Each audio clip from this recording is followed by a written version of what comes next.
we are getting more chairs, and I put handouts on every other chair, so if you still need a handout, we made some more in there, and I can still make more. There are some on the table back there, but there are 2 handouts. One is entitled, "What is Christian Nationalism Exactly?" And the other one has a list of resources. So, yep, those are available. If we need more, I will gladly go back to the office and make more. And I'm happy because Lynn's here. I'm always happy when the presenter shows up. So yes, it is my honor today to introduce the Reverend Dr. Lynn Japinga, retired Hope College professor of religion, whose course is focused on women's studies and American religious history. She is also a graduate of Hope College. Her MDiv came from Princeton Theological Seminary and her PhD from Union Seminary. She's the author of at least 5 books. I know because they sit on my shelf at home. And she's an ordained minister in the RCA. And I know she likes to exercise because I've seen her running around the campus of Hope College. And I know she also bikes and swims. Great stuff. And I think she walks Annie's dog, Wrigley, right? We both have a grand dog named Wrigley. So, yeah, thank you very much, Lynn, for being here today and tackling this tough topic of Christian nationalism. Thank you. Thanks.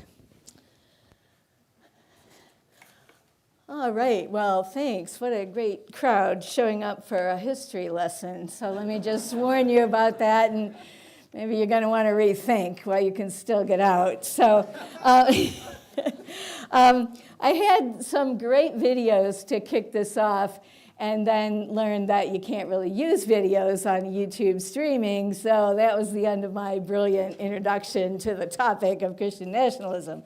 So I have some homework for you. All right, so on this single handout sheet, I list a couple of videos, and 2 of them are, well, maybe 3 of them are like full-length documentaries.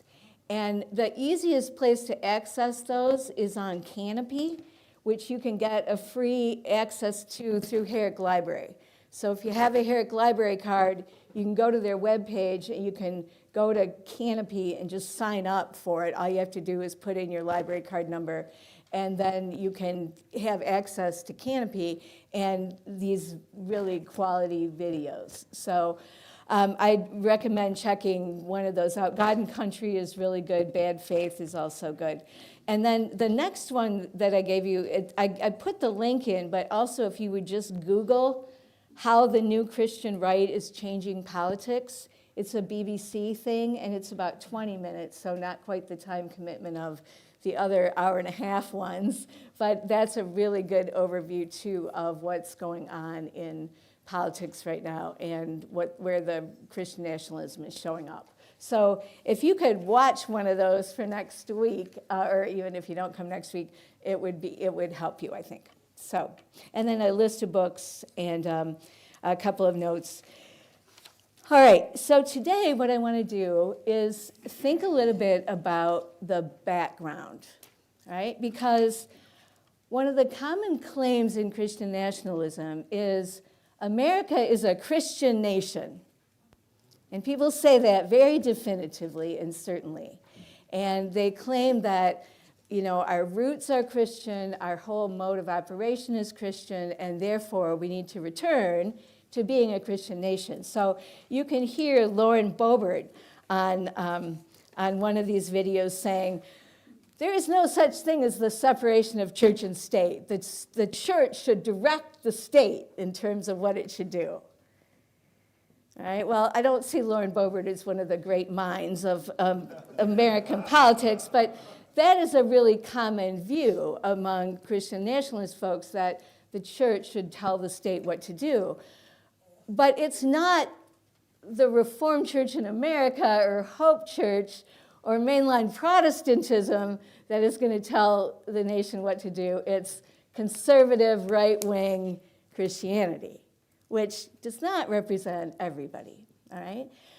So I think an ongoing question in all this is, how does religion get to influence the state, right? So I want you to be thinking about that over the next 2 Sundays if you're here. Because I believe that religion, and Christianity in particular, should have an impact on the state. We should be calling the state to more justice and fairness and equity for people and care for the poor and those kinds of things. So I think that's legitimate. But I have a lot of questions about the conservative right's view of let's impose anti-abortion rules on everybody, and let's control voting rights, and let's take away immigrants. So whose religion gets to influence the state? All right? So those are the kinds of questions that we need to be asking in all of this. All right? So I'm showing you one way of trying to influence that I think is problematic, but I think the underlying question is still really important. So in another one of these video clips, Marjorie Taylor Greene, no longer of the House of Representatives, said, I'm a Christian and I'm a patriot, basically, and I'm a Christian nationalist, and we should all be Christian nationalists. Right? So what does that mean exactly? Other people will say, we've got to be influential. We have to shape the country. So what does that look like, right? So just in quickly summarizing, and then I'm going to get to the history, and I'm going to save the more current politics till next week. I think Christian nationalism is an idea that, as I said, America was rooted in Christianity, and we need to get back to that. And Christians need to be the dominant voice in American politics, and they need to influence it. And so that's the question. Were we really a Christian nation? What did that look like? And I think Christian nationalism is a lot about power. That's no great insight, but it's a lot about power. And Trump said in one of his, I think it was the first round, he said to Christians, I'm going to protect you. And I'm going to give you your Supreme Court justices, and I'm going to put you back in power again, and I'm going to allow everybody to say Merry Christmas again, which nobody had taken away in the first place. So I think there was a kind of playing into a sense of loss that Christians had, of a loss of power and influence, and Trump suggests that he can get this all back for them. And that, I think, is one of the reasons for his appeal. And so when Christians get power, what's the power to look like? It's the power to make the rules. It's the power to decide what's Christian. It's the power to decide what's best for the nation. It's the power to put white people in charge again. It's the power to stop supporting poor people, welfare queens, people who are leeching off the government, taking rather than making.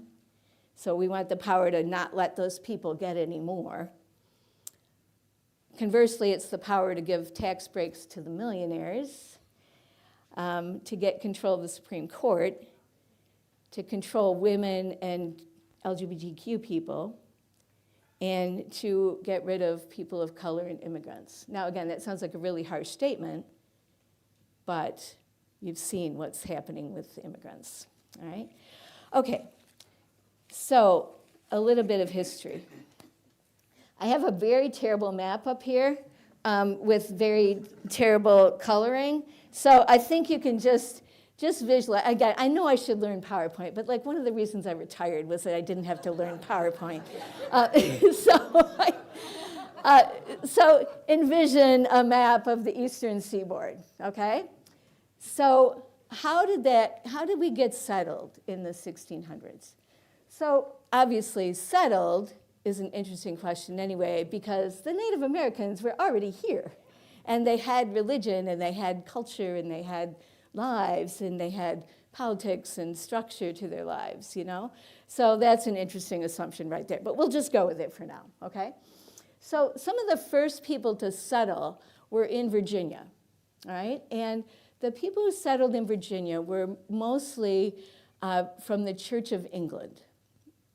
All right, now, a little background on that. The Church of England, also called the Anglicans, or in the United States, it became known as the Episcopal Church, right? So the Church of England was sort of a hybrid between Catholicism and Protestantism, all right? And so they were still very liturgical like the Catholic Church. They were hierarchical. They had bishops and an archbishop. They did incense, and it was a pretty sophisticated kind of high church sort of model, all right? So a lot of the first settlers to Virginia were out of that church. They weren't necessarily terribly religious. They weren't motivated that much by religion. They came for the opportunity to settle here, and they were kind of widely spread out in Virginia, and there wasn't a lot of a church culture, and so religion was kind of a nice piece of who they were, but not really essential to their identity, right? 1630, you have a group showing up in Massachusetts called the Puritans, right? Now again, think about your 11th grade history class, and I know that was a while ago, was for all of us, but think about that, all right?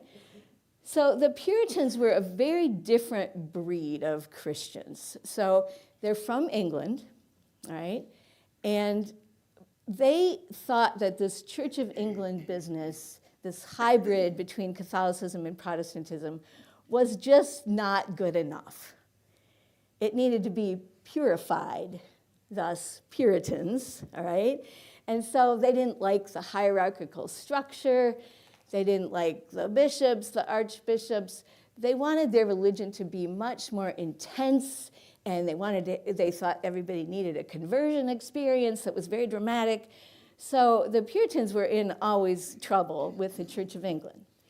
So the Puritans came to the United States for religious reasons at first, many of them, all right? They felt like they couldn't live in England anymore. They were being persecuted.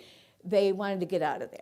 So they did, and I think they were headed for Virginia, but got off course and landed in Boston.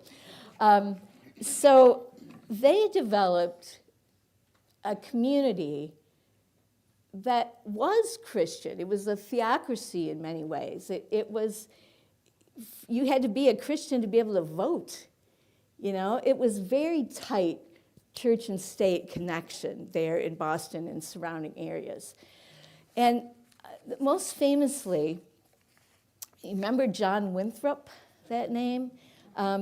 Winthrop was their leader, and when they were on the ship, basically, you know, kind of getting close to Boston, he gave a lecture, a sermon, and he basically said that, you know, we are like, you know, like the Israelites. We've just crossed over the Red Sea, the Atlantic, and we are in the promised land now.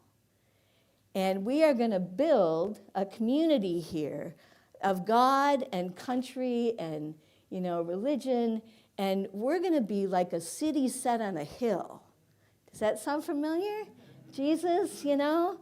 And we are going to be this city, and we'll be so Christian, and we're going to be such a great role model that everybody in the world will watch us and look at us and want to be like us.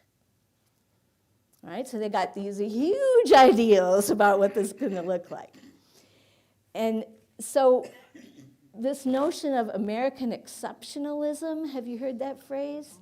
That we are God's chosen people, and that God loves us more than the other nations, and that God expects more from us than the other nations. That part usually gets left off. But that's coming from the Puritans, all right? What doesn't get mentioned is another thing that Winthrop said to the people. Now, I'll use his language and I'll explain it because it's kind of awkward. He says, we need to abridge ourselves of our superfluities for the sake of others' necessities. All right? Now, there's kind of old English language. What he meant to say was that if you have a lot of extra money, God intends you to use it for other people. If you have superfluities, if you have extra, God has given those to you to share them to meet other people's basic needs. Have you seen that as a major talking point in Christian nationalism, in current American politics? Not a bit. It's okay to be a billionaire, a multi-billionaire. It's okay to have boats and cars and all kinds of stuff. And again, I'm not going to get into how much we can use our money, but it's just the point of we're missing a major part of that early sense of what it meant to be a Christian nation, which was sharing with everybody. All right? Now, how long did that all last? About 20 years later, the Puritans were starting to struggle because their children did not have the same kind of intense religious experience that their parents did. And their children were not having their own children baptized because the second generation, they weren't even members of the church. They were expected to articulate a dramatic conversion experience, and they couldn't. They'd been raised in the church, not unlike many of our Reformed church and Reformed tradition mainline Protestant children who grow up in the church. They don't have a dramatic conversion. And the same with these Puritan children. So they couldn't get their own kids baptized, and things were falling apart in the community because they just didn't have the tight vision of the tight community that they expected. And then the other problem was that strange people kept showing up. So the Quakers, about the Quakers, William Penn, the Quakers were kind of a branch, again, off of English Protestantism, and they had some unusual ideas. They were pacifists. They thought that God was a piece of God in every person, and they didn't believe in hierarchy and clergy and incense and all that stuff, and so they were not popular, right? So there was one courageous Shaker woman who came to Massachusetts to try to convert, and first they showed her the door, and the second time they beat her, and the third time they killed her, right? So this is the issue with being different, right? So you maybe heard of Anne Hutchinson, one of my favorite church history figures, who was a woman who believed that the men were kind of off base in a number of ways, and she got herself into a lot of trouble. She was excommunicated. She was at least only shown the door and not killed. Roger Williams, another famous person who disagreed with the people in charge in Massachusetts. Okay, so what's the point of all that, right? Other than my perverse interest in American religion. If you say you're going to be a Christian nation, what do you do with the people who aren't Christian? Right? So their approach was to get rid of them or kill them.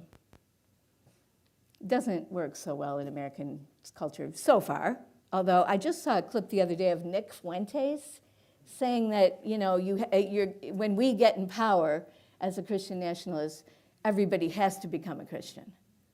Now, is that your vision for America? All right, so what do we do with the dissenters? Okay, now, so basically in the South, think Virginia, South Carolina, North Carolina, Georgia.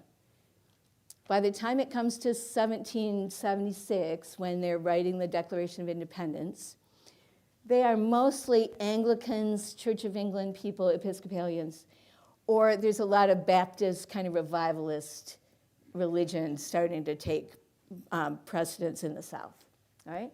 The North, Massachusetts, Connecticut, New Hampshire, Maine, that's mostly Puritan, but now they're basically called Congregationalists, okay? And then in the middle colonies, you have this mishmash, right? Because let's think about it.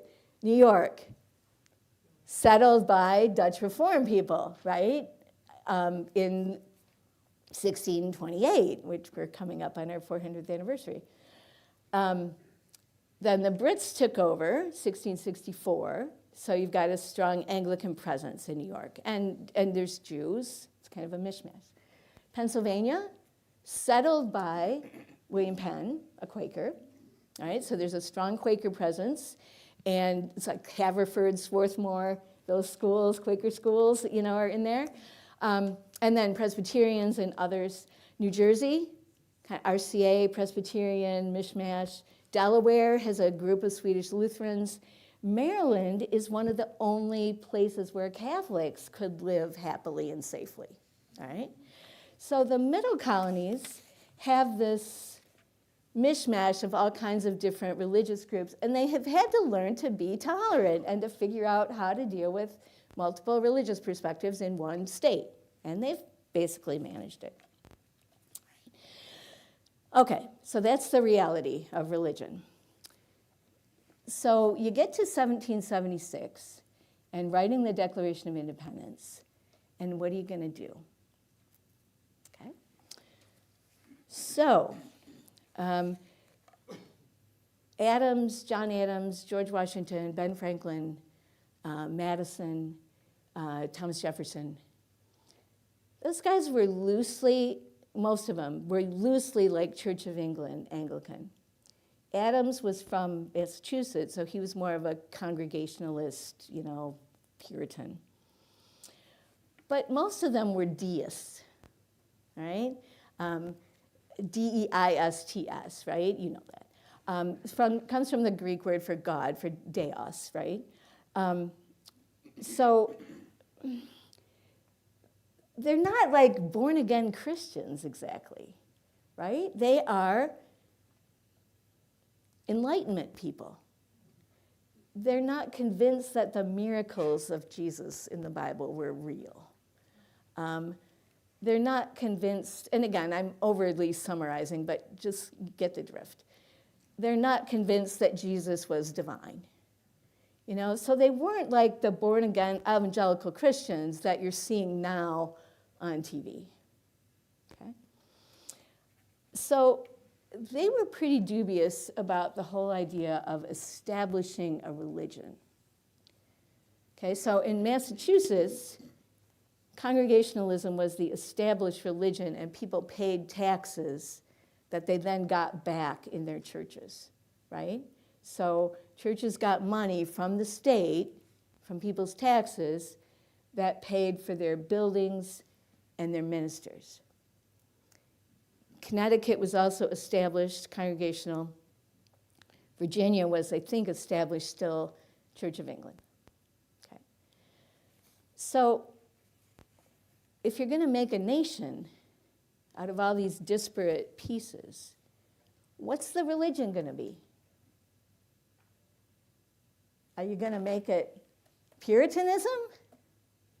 Well, or Congregationalism? Well, the Church of England people would say, no way are you going to do that. Those people are nuts. Are you going to make it the Church of England? To which the other people would say, no, we're trying to break away from the Church of England. What do we want their church to be dominating our nation for? And then you got this whole middle group where nobody has the power to get anything, right? So that's not going to work. You're not going to be able to pick a certain religion to establish in the new United States. Okay, so the next idea is, what if we establish Christianity as the religion? Well, that looked pretty appealing to a lot of people, right? I mean, most people were Christian. 95% of people at least would have identified as Christian. Did they go to church? Did they believe? Were they Christian in practice other than in name? Probably not 95%, okay? But at least people could identify with that.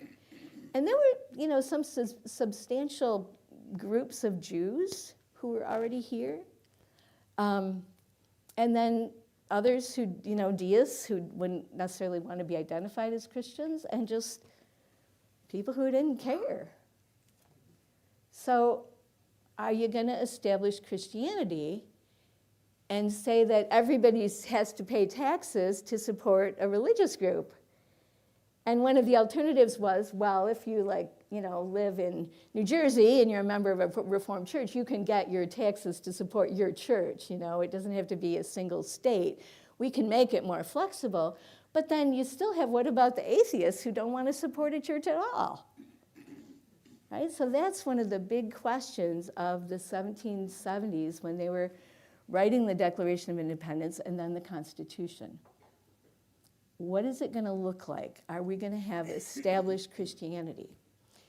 And the guys, Madison, Franklin, Washington, Jefferson, they did not want to establish a religion. They saw what had happened in Europe. And again, bring back your world history, if you can, from decades ago. But the 30 Years' War in Europe in the early 1600s had been over religion.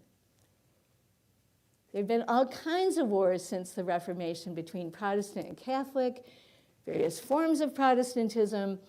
Anabaptists, they were regularly drowned because they believed in adult baptism. The church did not have a good track record, being kind and welcoming and gracious. And so they just did not want the church to be in charge of the state or really have any undue influence, because they saw that it only led to trouble. And so the Declaration and the Constitution specifically do not establish a religion. So is America a Christian nation? No, it is not. Is it influenced by Christianity? Yes. Is it technically a Christian nation? No. For all the reasons of money and power and that sort of thing. You couldn't do a religious test. That's part of the Constitution, too. You can't say to people, you must be a Christian in order to get elected to office. That's how it would have been in Boston in the 1630s. You had to be a Christian to be elected to office. Now, if you look at America now, it'd be pretty difficult. I mean, look how much issue there was over being a Muslim as the mayor of New York, right? Lots of controversy about that. Technically, we don't do that. In practice, there is kind of a religious test. Although, I'll refrain from comment about that. So anyway, that's kind of the background of all this. So what did it look like then? The founders tried really hard to keep them separate. And so that's where you get the separation of church and state. There's a metaphor about building a wall of separation between religion and politics, and that's a metaphor that, sometimes is helpful, sometimes not. But this idea that you don't want the state to control the church. I mean, this thing goes two ways, right? Religious people did not want to be controlled by the state either. So especially the Baptists, remember the Baptists are they're still an off-brand at this point, not like now when the Southern Baptist Convention is huge and powerful. The Baptists in the South and the Quakers and anybody who was different, they were always living a kind of tenuous existence. Are we safe? Are we okay? If there's an established religion, are they going to come and boot us all out? Right? So the Baptists often made common cause with the deists, the atheists, to say, we don't want religion to be controlled by the state. It's not a good thing. And then the flip side is, you don't want religion to control the state, right? So that cuts both ways. So the First Amendment, then, is that there can be no establishment of religion. So the government cannot make, the Church of England or the Congregationalists or the Reformed Church in America the state church and then privilege it by giving it money, by giving it power, by giving it, certain benefits. But then also it says the government cannot prevent the free exercise of religion. So the government cannot say, you can't worship this way. The government can't say to Hope Church, you can't be so liberal. The government can't say to the conservative churches, you can't be so conservative. It's letting religion do its own thing without the government ruling it, okay? So that's a very important thing that the United States developed because they saw the flaws of the model in Europe where religion and the state were so tightly intertwined most of the time. So they saw what happens in France when the Catholic Church is dominant. They saw what happened in Germany when you've got Protestantism in the north of Germany and Catholicism in the south of Germany, and what that's going to result in. Same in the Netherlands, okay? So, there was just this real attempt to keep them separate. Now, as you know, that gets really complicated, right? What does that look like, right? How do we live that out? What does it mean? So in the 60s, there were two major Supreme Court cases about religion in public schools. And so it was pretty common for schools to have prayer and Bible study, devotional Bible reading, and that was just part of education, right? And in the early 60s, there were a couple of groups that protested that. Madeleine Murray O'Hair, you may remember, she was one who protested it. But one of the cases, there was like a prayer in New York State that had been written by the state school board. And it was pretty innocuous, God, we pray that you would bless us and our schools and our people and our nation or something. It was pretty innocuous. That's the trouble with state-written prayers. They're not the best. But there were a couple of families, and they didn't want their children to be forced to say this prayer every day in school. And so it went up the ladder to the Supreme Court, and the court decided that that was right, that the children should not be forced to pray in school. And then people would say, well, they can just sit there quietly, or they can go into another room or whatever, but always putting those kids at risk of being different and identified as different and sort of feeling pressured into praying. Now, again, you could argue that you don't have to feel pressured, just, don't pray, but that's a thing. I think that's worth looking at. And then the next year, there was a similar court case where somebody had challenged the idea of devotional Bible reading. So over the loudspeaker or something, a school would read 10 verses of the Bible or something. And again, the protest was, it's just not appropriate in school, and our children are being forced to get this religion that we don't want them to have. And again, there's a lot of criticism of these parents, why can't your child just learn religion, right? So that was a huge issue in kind of thinking about this intersection of the church and state, because it looked to the courts like the school board or whatever was trying to impose religion on the students. And that's establishing a form of religion, which is against the First Amendment. To the parents, or some parents who were Christian, it looked more like, you're not allowing our children free exercise of religion. You're not letting them pray in schools. And, well, the argument for that is they can pray. They can pray all they want for their algebra test that they haven't studied for. But, the schools are not going to organize it, right? So you see how difficult it became to actually interpret these issues about free exercise and establishment. And that's where some of the money questions come in, like school vouchers, for example. If you choose to send your child to a Christian school or Catholic school, should you still be able to get your money? Like, if you went to Holland Public, the state would give, I don't know, $6,000 per student or whatever the number is. And the argument for parents who want to send their children to other schools is that we should get that money and be able to take it to our Christian school or our Catholic school. Big issue in Holland, obviously, where there's, so what do you do about that, right? I mean, in some ways that means that you're taking government money and giving it to a religious organization to do with as they please.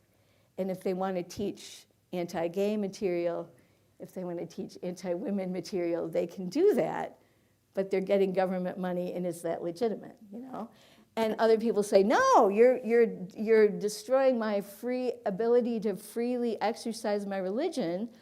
I do not believe that my children should be educated in a public school, and I think they should be educated in a private school, and why can't I have my tax money to educate my children the way I see fit? So do you see the ways that these issues are still difficult, all right?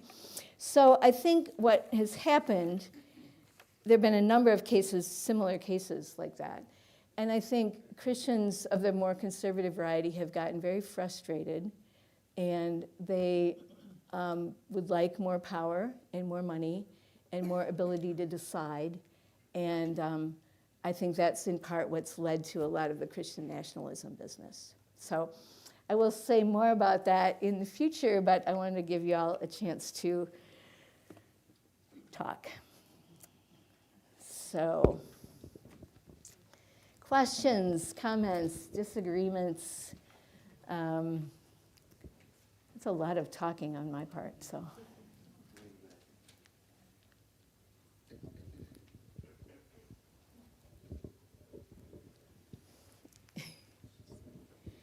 Cindy Valtier-de-Young. Lynn, thank you. So I have to caution this that I'm a product of Christian schools Right, here yes. in Holland. But now when I hear about the voucher thing in the context that you're setting for us, I also wonder about the racism that drives the vouchers and the parental control thing. Yep. Yeah, there's a lot of analysis of that. So is it 55 that Brown versus Board of Education was approved by the Supreme Court? And Southern institutions especially were forced to integrate. There were schools that just closed down, public schools that just closed down because they didn't want to integrate. And so that's when a lot of this, Christian schools, especially in the South, started, and to be a haven for white people. Jamar Tisby, whom some of you saw or heard last week or a couple weeks ago, he talks about white Christian nationalism, and really it's probably better to use that phrase because so much of it is about whiteness and preserving the power of whiteness. So yeah, Cindy, I think that's very much an issue in all this.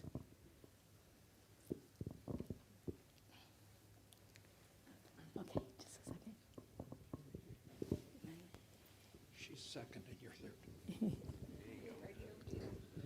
Okay, you did a nice job of sharing the history of European religions that migrated to the United States and their differences. And then you threw in the Baptists. Where the heck did they come from? That's a good question. Actually, Baptists are kind of an offshoot, really, of the Church of England. They wanted to baptize their babies. So there's one branch that comes out of a more traditional denominational thing. The other place where they come from is the Anabaptists. So I didn't really say much about them, but the Anabaptists were a group in the Protestant Reformation that, again, thought that the Reformers did not go far enough in getting back to the Bible. And so the Anabaptists said, they don't baptize babies in the New Testament. They baptize adults, who are becoming Christian. And so the Anabaptists were they didn't want to be part of like structural, institutional churches but they grew into that. But yeah, so it's an interesting hybrid of kind of a couple different strands where the Baptists come from. And then you've heard maybe of, Methodism was part of it. But then George Whitefield was a big revivalist in the South in the early 1700s. Jonathan Edwards, he wasn't Baptist, but another big revivalist. There was even a Reformed church minister who was a famous, if somewhat controversial, revival preacher in the 1700s. So yeah, a couple different strands of that. Yeah. Remember when we were little kids and we learned Onward Christian Soldiers, which always reminded me of the Crusades? And every day when I get in my car, I drive past this little preschool where they have these buses where they say, we are raising Christian warriors in Holland. I find that really troubling. But then there's just one more comment I'd like to make. I notice all these people that want vouchers. They want them for Christian schools. And America has Christians that are Catholics and Protestants and Greek Orthodox, and we Christians can't get along. And then we have Jewish people and Hindu people and Buddhist people. And I notice they only want the vouchers for Christian schools. So if I were a Muslim and I wanted a voucher, well, that would be wrong. If I were Jewish and I wanted a voucher, that would be wrong too. So it's only vouchers for Christian schools.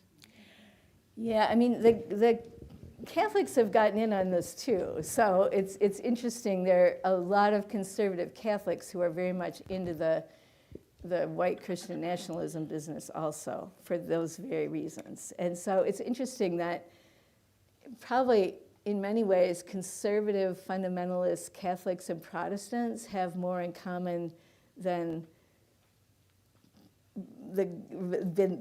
Catholic liberals and conservatives and Protestant liberals and conservatives. So there's been a kind of, the Catholics have really gotten in on this in some ways too. They're very supportive of a lot of the Christian nationalism. Again, not all, but this kind of right-wing Catholicism has been very active in this too.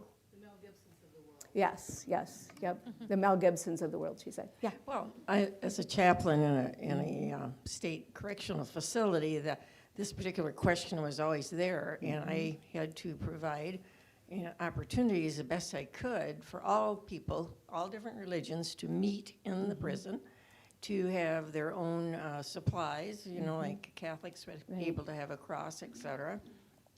If you were following Norse religion, you might want a Thor's hammer. And there was a group that believed that it was a Church of Jesus Christ Christian. We never had a large group, but these are the hardest people to deal with.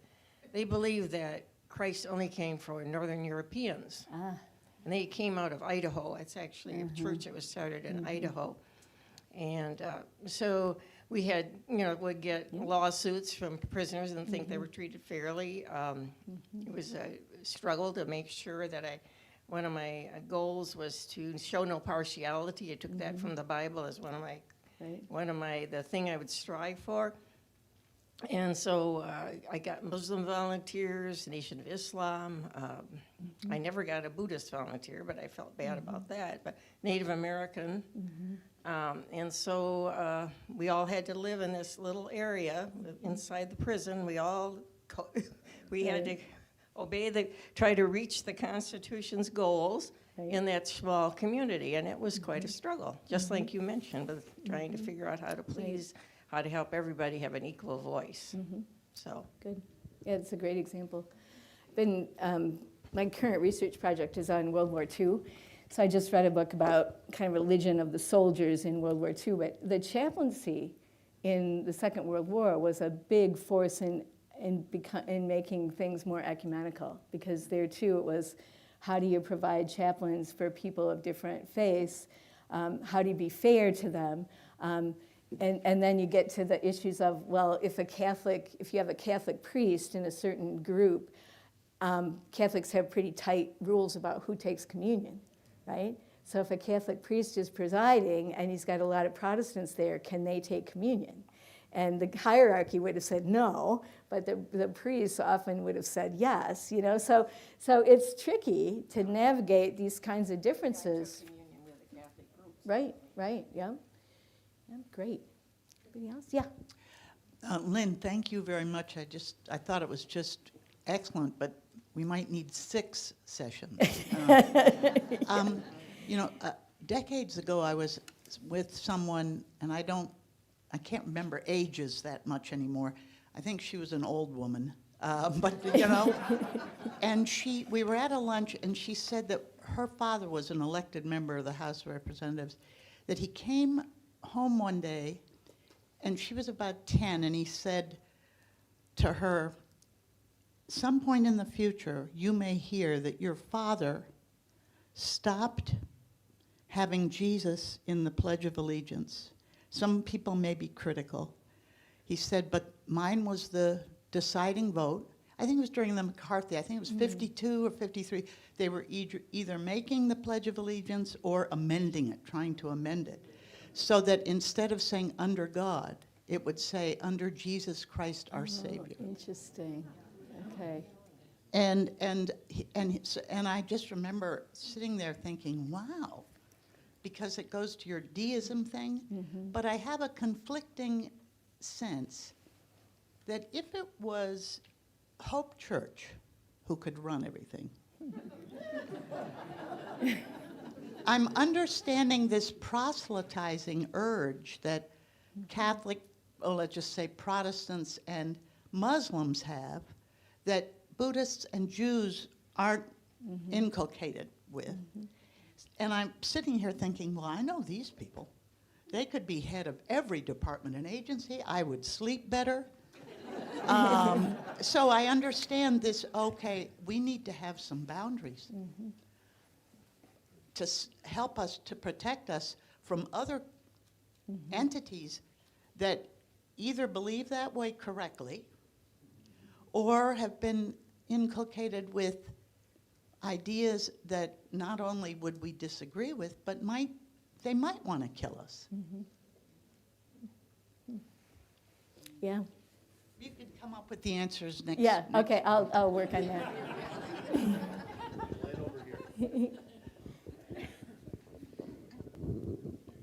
Hi, Lynn. Thank you for your presentation. You've said that there were some appropriate ways that Christians can try to influence politics, right? Though not control things. Can you give us any examples throughout history That's a great question. of ways that Christians have done that in ways you think are appropriate? Well, yeah, that's the really hard thing. So, I mean, if you think about slavery, there were a lot of Christians opposed to slavery who were arguing that, this was a very bad idea.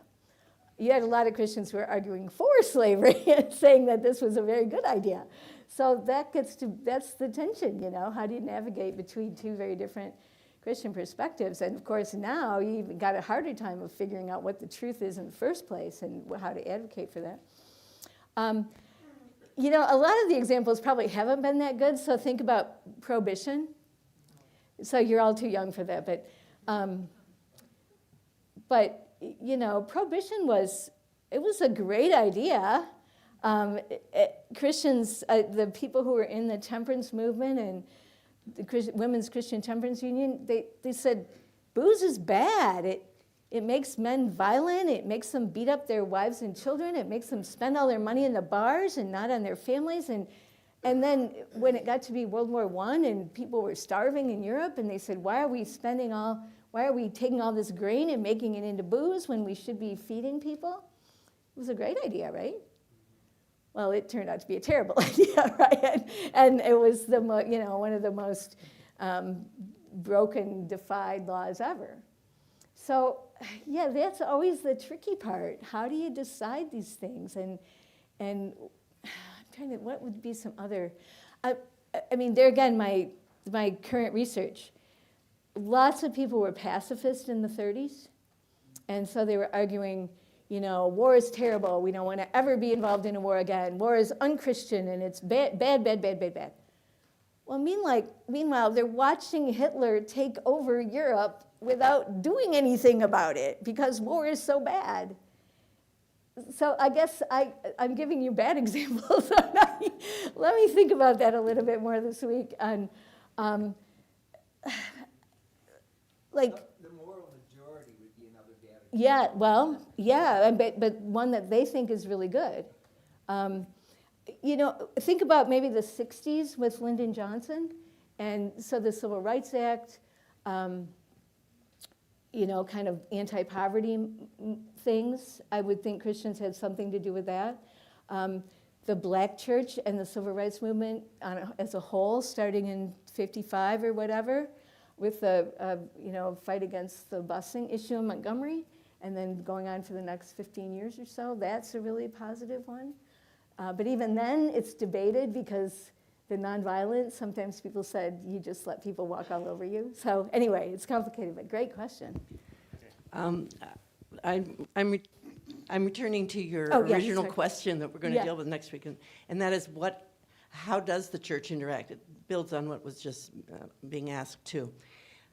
It's a simple questionnaire that determines whether you are a Christian nationalist or not. There's about 5 questions in it. It's not much. If you could bring that next time, I think it'd be interesting. Bring those okay. 5 questions. Anyway, you can be scored all the way from an adherent, which means you really support Christian nationalism, to a rejecter. Well, when I take it, I don't make it all the way to rejecter. And the reason is the one question which asks, should Christian values influence the government? I think yes. But then I think I don't want, it's nuanced, but they don't give you a chance to nuance it. Right. Right. Because I do believe that my Christian values are the way I should be trying to affect my government, and they are. I don't think my government should dictate the kind of Christianity that should follow. So anyway, I think it's just really interesting, and Yeah. so we could look at it next time. That'd Yeah, be great. yeah. Just a quick answer to that. It seems to me that the one commonality between, well, there may be more than one, but democracy and Christianity is the value of the human person. So you've got that already in Genesis 1 and 2. Just this notion of God creates people, God cares about people, all people are valuable.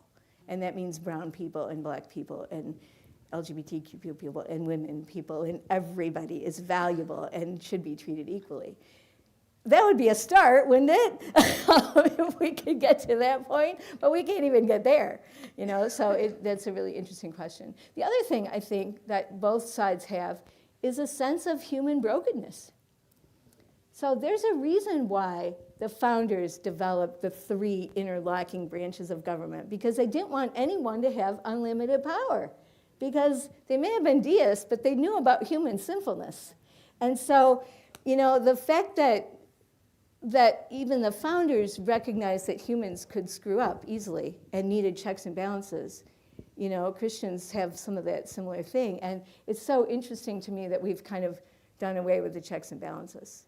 And that's a whole other story, but it's just interesting. And you can see what happens when we do.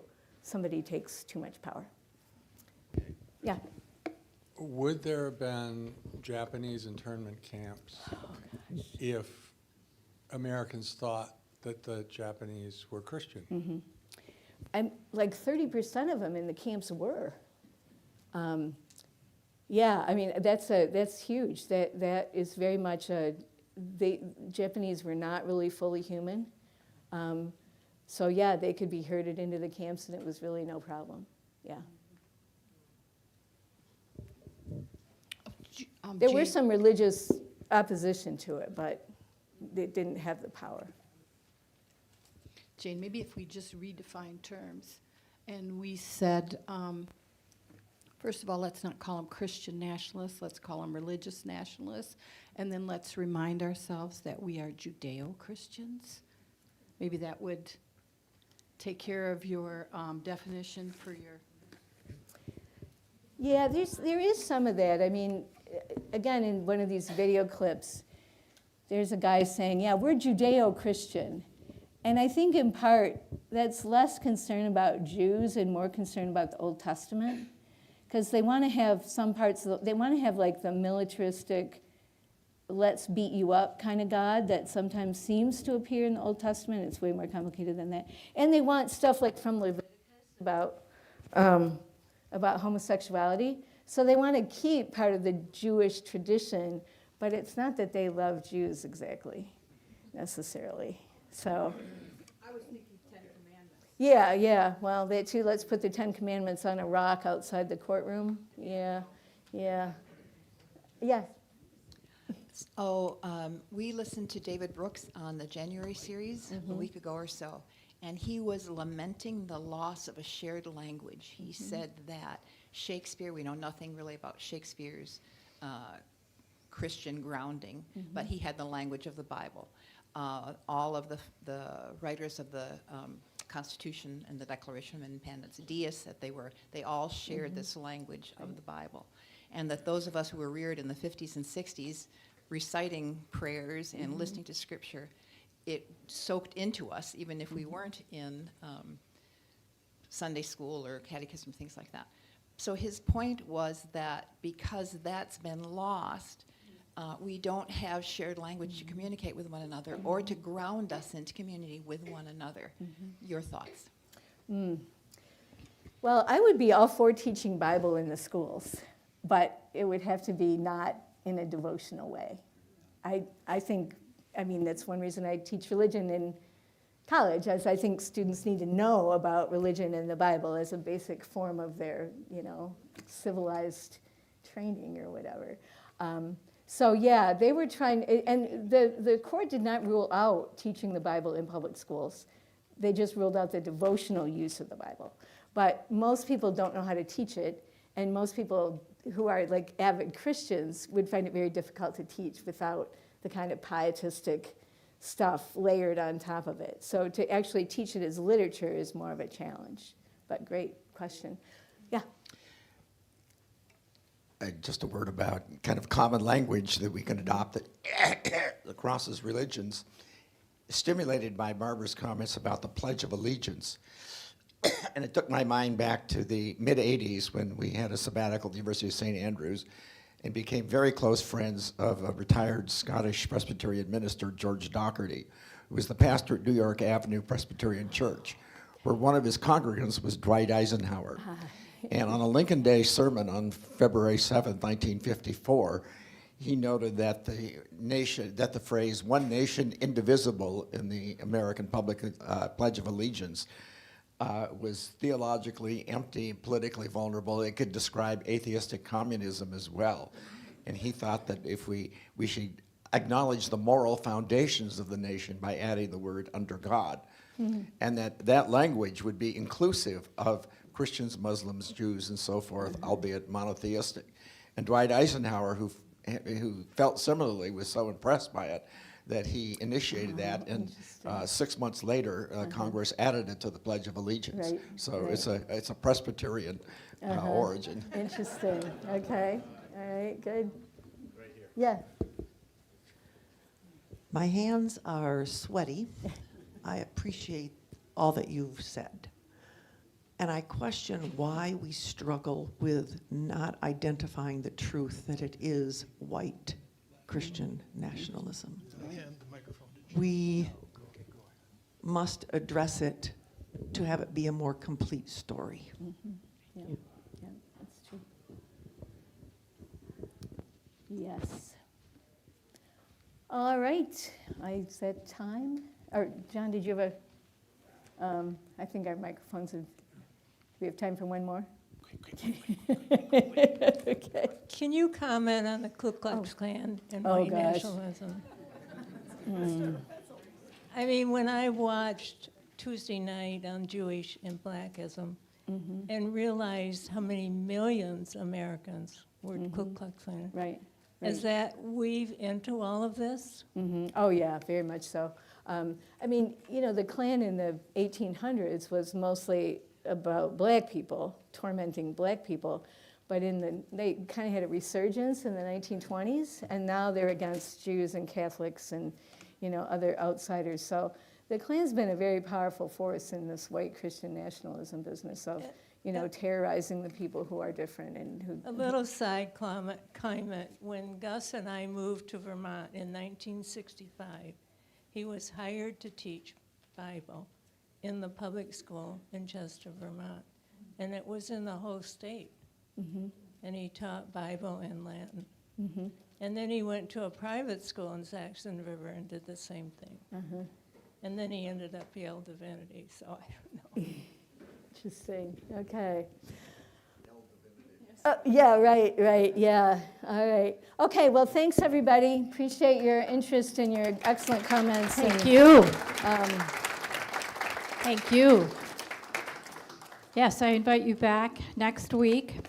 You can read on page 12 about the title next week, How is Christian Nationalism Playing Out in Current American Politics? Yeah, you mentioned about the founding fathers talking about, yeah, I just started, as Lois knows, you're probably further in the book than I am, just started the new book, Pride and Pleasure, about the Schuyler sisters during the American Revolution. And it starts with the death of Alexander Hamilton. And it's interesting that as he's laying on his deathbed, he wants Holy Communion. He requests.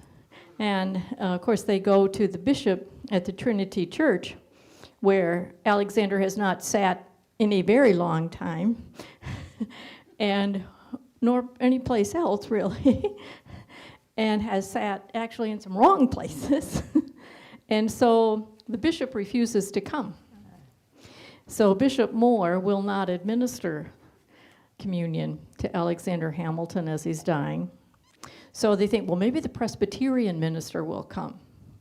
Well, the Presbyterian minister also did not come. And so then Bishop Moore relented and from the Trinity Church and went and gave communion to Alexander Hamilton as he died. And of course, he's buried at Trinity Church in New York. But yeah,